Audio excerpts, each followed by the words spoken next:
Hello, Cherie Hanson here. I've spent the morning with a client doing some coaching, which is always very satisfying because they grow, they get better, and I love that. And petting Todd, who is slapping me back and forth in the face with his gigantic tail, and that's always fun.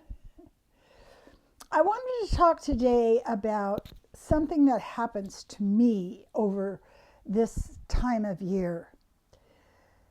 When it starts to get dark and cold, not snowing yet, just sort of hanging on the edge, like it's coming.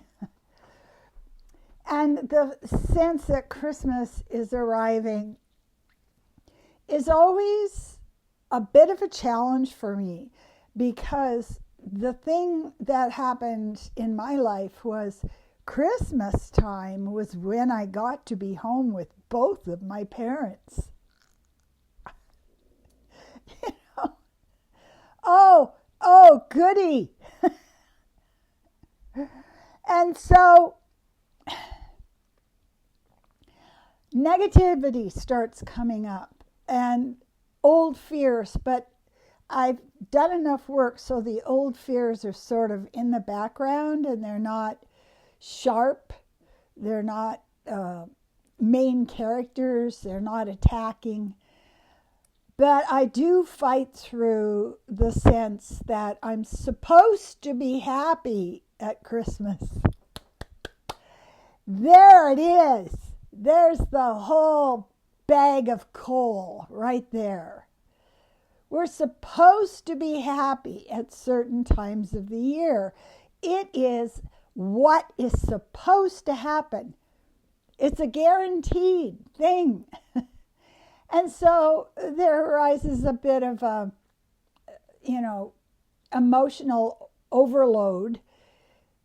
Am I happy at Christmas? And I have to say, well, when I'm buying presents for my loved ones, I like that. That's a happy thing. But as for the rest of it, it's not a pleasant experience for me. I have to deal with every year excavating, like in an archaeological dig, more of the dead bodies, more of the dead bodies in my past. And I have to override. I have to sit with myself and ask the question, what are you afraid of? Why do you feel low energy or a sense of overwhelm? Where is that coming from? And I've got to tell you, there is nothing more delightful than sitting down and taking an inventory of your monsters. These are monster thoughts. These are gothic. They're leftover horror tales showing up. But we don't want to look at them. It's so much easier just to distract yourself and keep busy and, try to avoid them. And I know that the only way out is in. It's the only way out. When I feel that it's dark and heavy and I'm sitting at a low vibration, it's time for me to sit down and ask myself what is going on. And then comes the personal trainer, says, you got your shoulder up, you're not symmetrical, go slower. And it will start coming in and working with me and letting me see that something I'm doing is in error. It's not bad, it's just in error. Each day is what I create. Each day is what I create. Each day is my creation. And so coming back to that thought helps me deal with the kind of heavy memories of Christmas. Not a time of love and sharing. It was a time when I was most at risk physically and emotionally. And so my job is to take care of myself. My job is to make sure that I'm really caring for my body, that I am making good decisions, that I am being disciplined in not pushing myself. That's something you can be disciplined in. You know, when your car is going up a hill and it's black ice, stepping on the gas is not a good thing to do. And I find most people are feeling very overwhelmed at Christmas because suddenly the requirements for being a good person go up so high that it's impossible for any person to achieve the goal. It's like at the carnival when you pick up the sledgehammer and you're trying to drive the metal sliding up to hit the bell. I need to hit the bell. I need to hit the bell. And we have to ask ourselves the question, why do I have to be so spectacularly happy at Christmas? It's like, you should be a size 2. And so we look at the pressures that the culture and our past and our conditioning and all the rest of it. But you have to decorate. You have to have a clean house. You have to have 75 different things you can eat which will sabotage your health. That's me. That's the way I look at it. Why? Why are you giving me this? It's only going to give me diabetes and shorten my life. Merry Christmas to you too.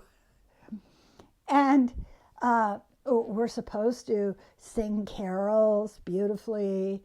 We're supposed to connect with our family and our friends and our neighbors. And it's a to-do list that is literally impossible. It's impossible. And so what happens in Christmas, and I was really interested to see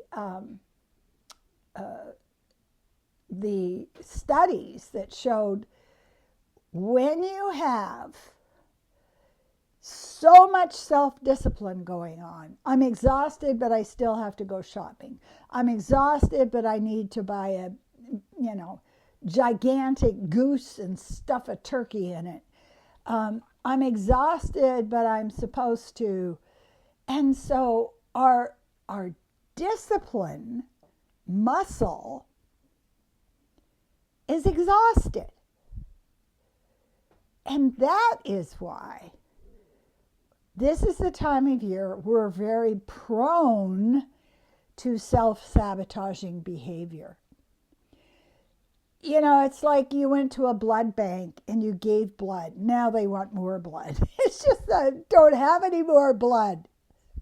I can't do another thing.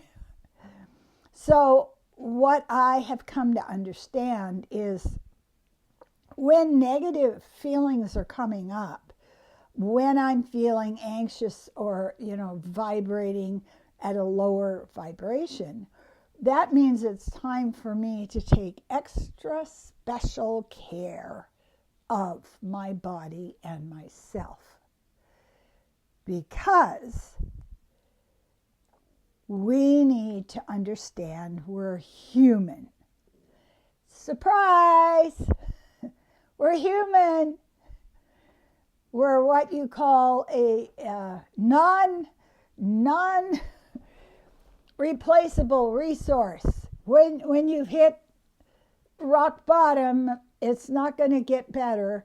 So avoid rock bottom. I know the rocks can be very pretty if they're crystals.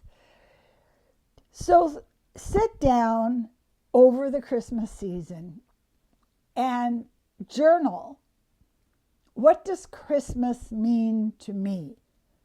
What was my experience of Christmas in the past? What is my goal in terms of what I am achieving over the Christmas season? Is my goal to keep my habits healthy, to keep my sleep deep and calm, to be centered and satisfied so when I'm dealing with people I have more to give? Or is my goal to somehow make up for what didn't happen in the past? So observe yourself, pay attention, figure out what you're afraid of, what you're running from, why you feel the way you feel, and take charge. What do you want Christmas to look like?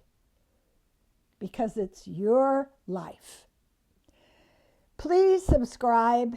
I would really be happy if you would subscribe.